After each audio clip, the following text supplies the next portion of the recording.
Hi everyone, welcome to One Page Hub, your spot to explore the world of novels, one page at a time. Let's dive into today's story and discover its magic. So let's continue our first lesson, The Rich Don't Work for Money, from where we left off.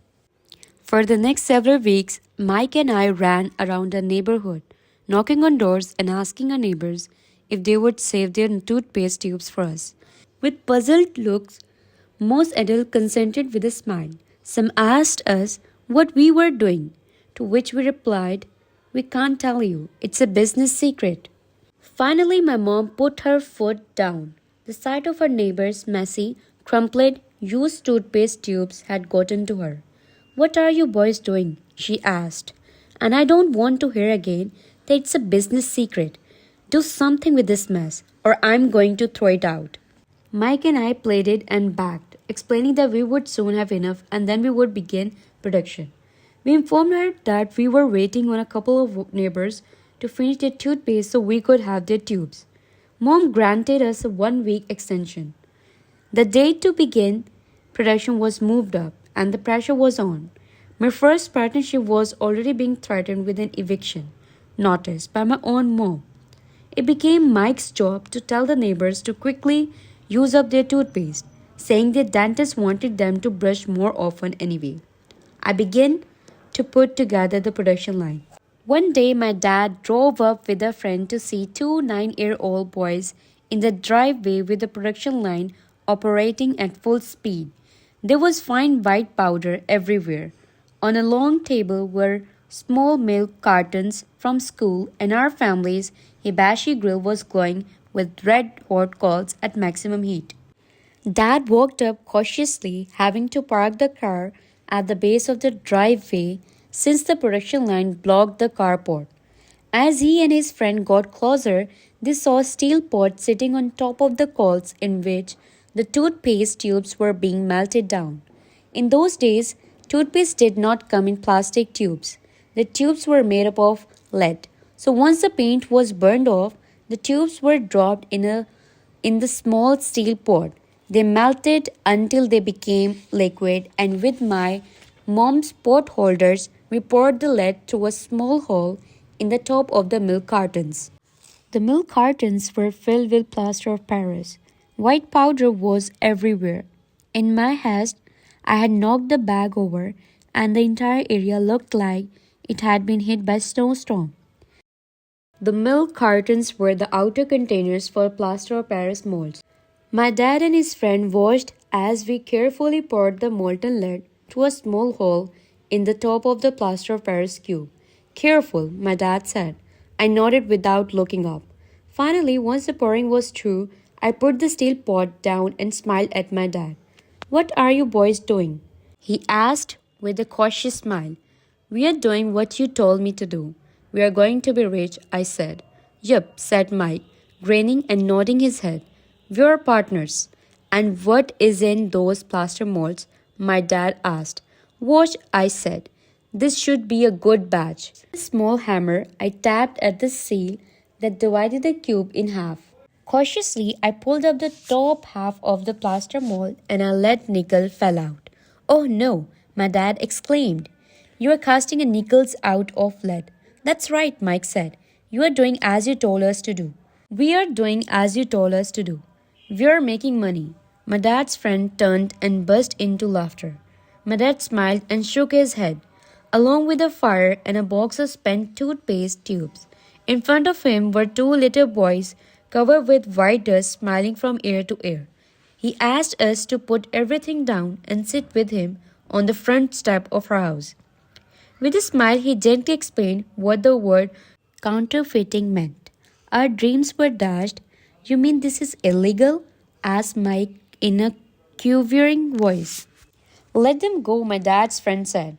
"They might be developing a natural talent." My dad glared at him.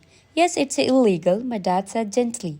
"You boys have shown great creativity and original thought. Keep going. I'm really proud of you." Disappointed, Mike and I sat in silence for about 20 minutes before we began cleaning up our mess. The business was over on opening day. Sweeping the powder up, I looked at Mike and said, I guess Jimmy and his friends are right. We are poor. My father was just living as I said that. Boys, he said, you are only poor if you give up. The most important thing is that you did something. Most people only talk and dream of getting rich. You have done something. I'm very proud of the two of you. I will say it again. Keep going, don't quit. Mike and I stood there in silence.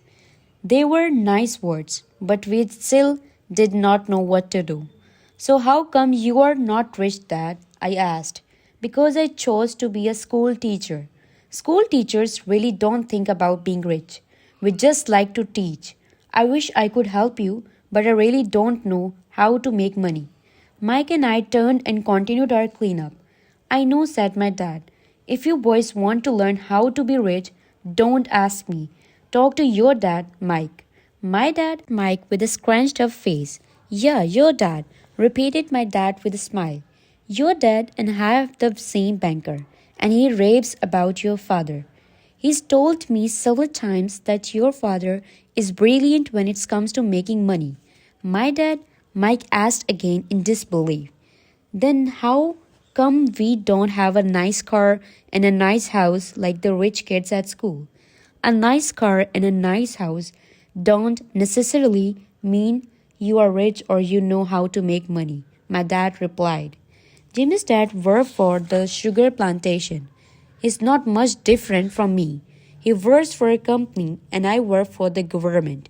The company buys the car for him. The sugar company is in financial trouble and Jimmy's dad may soon have nothing. Your dad is different, Mike. He seems to be building an empire, and I suspect in a few years he will be a very rich man. With that, Mike and I got excited again. With a new vigor, we began cleaning up the mess caused by our now defunct first business. As we were cleaning, we made plans for how and when to talk to Mike's dad. The problem was that Mike's dad worked long hours and often did not come home until late. His father owned warehouses and construction company, a chain of stores, and 3 restaurants. It was the restaurants that kept him out late. The bus home after we had finished cleaning up. He was going to talk to his dad when he got home that night and ask him if he would teach us how to become rich. Mike promised to call as soon as he had talked to his dad, even if it was late. The phone rang at 9:30 p.m. Okay, I said, next Saturday. I put the phone down. Mike's dad had agreed to meet with us. On Saturday, I caught the 7:30 a.m. bus to the poor side of town. The lesson began. Mike and I met with his dad that morning at 8 o'clock. He was already busy, having been at work for more than an hour. His construction supervisor was just living in his pickup truck as I walked up to his simple, small, and tidy home. Mike met me at the door. Dad's on the phone, and he said to wait on the back porch. Mike said as he opened the door. The old wooden floor creaked as I stepped across the threshold of the aging house. There was a cheap mat just inside the door. The mat was there to hide the ears of wear from countless footsteps that the floor had supported. Although clean, it needed to be replaced. I felt claustrophobic as I entered the narrow living room that was filled with old, musty, overstuffed furniture that today would be collector's items. The story doesn't end here. Stay tuned for the next part only on One Page Hub.